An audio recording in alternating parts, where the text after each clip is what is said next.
Chapter 3. The Scooter Racers. The scooter phenomenon demonstrates the evolution of humanity. When I talk about scooters, I'm not talking about those fun children's scooters. Instead, I am referring to those tank-like devices that have replaced electric wheelchairs. They are the ones that have baskets and can be used to transport all manner of human form over quite a variety of terrain. When I first returned to ships, I was astounded by the number of people who transported themselves on scooters. When it came to lifeboat drill, there was a moment when all the souped-up scooter drivers would arrive at once at the muster station. It was like watching a wall of old Hell's Angels descending on the theatre. It was quite a fearsome sight. A wall of old people, huge people, and random people all on scooters, driving at one door as though it was a race was terrifying. For some reason I thought there might be rules of the scooter road. I was wrong. Scooters don't seem to follow any rules. Instead, it is a free-for-all, and every scooter for themselves. In fact, I had to ask them to park nicely as the couple began ramming each other or nudging the others. Times have changed with scooters. At one time, people didn't take them seriously. Suddenly the scooter phenomenon came into vogue. There are all manners of scooters to choose from. In the mature age bracket, some carry a sense of kudos by individualizing their scooters. I have seen golden flames on the sides and scooters adapted to the modern rocker styling with numerous mirrors. Maybe that is the way forward, backward, and down the stairs. As long as a scooter has bling, then it doesn't matter how it is driven.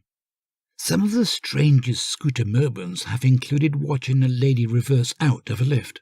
After colliding with the door a number of times and watching the door almost close on her, I was about to offer help, but she gave me a certain look that said, "I am doing this." This is when I learned that many scooter drivers really don't want help. Sometimes when you offer, they shout, "I can do it myself." It was as I was about to ask if she needed assistance that she suddenly figured the angle out, put the scooter into full reverse throttle, and charged backwards down the stairs. She hit the wall, rebounded, and went forwards down the next set of stairs. When she arrived on the landing, she continued to her destination as though she had planned the maneuver. My concern is that as she gains scooter power, she will start ram-raiding. Another example of the extreme scootering caught my attention by the gangway. Ever thought you would witness two people playing chicken on a scooter?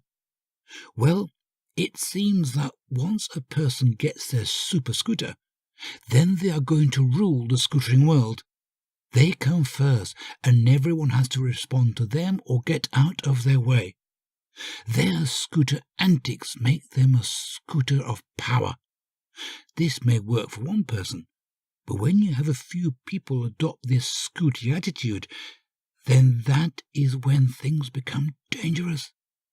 When I say dangerous, we are talking potential carnage. So imagine this. Two souped-up scooters, both with drivers carrying the same kamikaze attitude. One scooter had flags and streamers, while the other was blinged up with gold mirrors, gold plating, gold everything. Both intended to get to the gangway before the other. Both came from opposite directions. Both saw each other and revved their throttles to full speed. An expression of determination combined with flatulence appeared on both of their faces. The old dear had long white hair trailing down her back, and the bald old chap wore goggles like those worn by fighter pilots in the 1940s. As the pair gained speed, people jumped out of the way, while both scooter maniacs put their heads down and focused. It was as though they were involved in some kind of speedway. And guess what happened? It was immaculate because neither was going to beat the other, and neither was going to give in. So what happened? They reached the gangway at the same precise moment and collided with each other. Boom!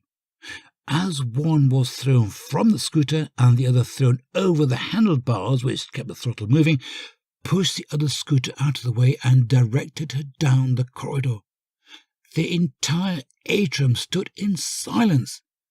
And then the miracle happened. The gold scooter driver stood up, got back on his scooter and drove down the gangway with a grin. "I won," he muttered. There was also the phantom scooter menace. She had arrived at a point in her life where she simply did not care. She carried a bottle of whiskey and drunkenly drove the scooter. Yep, drunk and in control of a scooting device. She drove over people's feet and then drove at people. At first she got away with it, but then she met a new friend and the pair became extreme.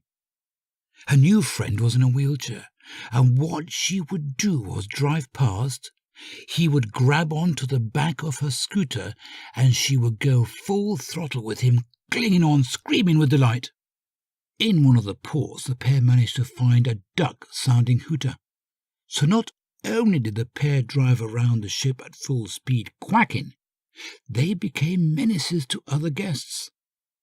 There were times when the pair set up ambushes to drive out of random areas at unsuspecting guests. In the end, the pair were pulled in and advised they would be disembarked if their behaviour continued. The duck-quacking scooter driver sobbed apologetically, but on the final day of her cruise, she was back to her drunken scooter driving antics. She had one day left, and she was going to give it some erratic driving welly.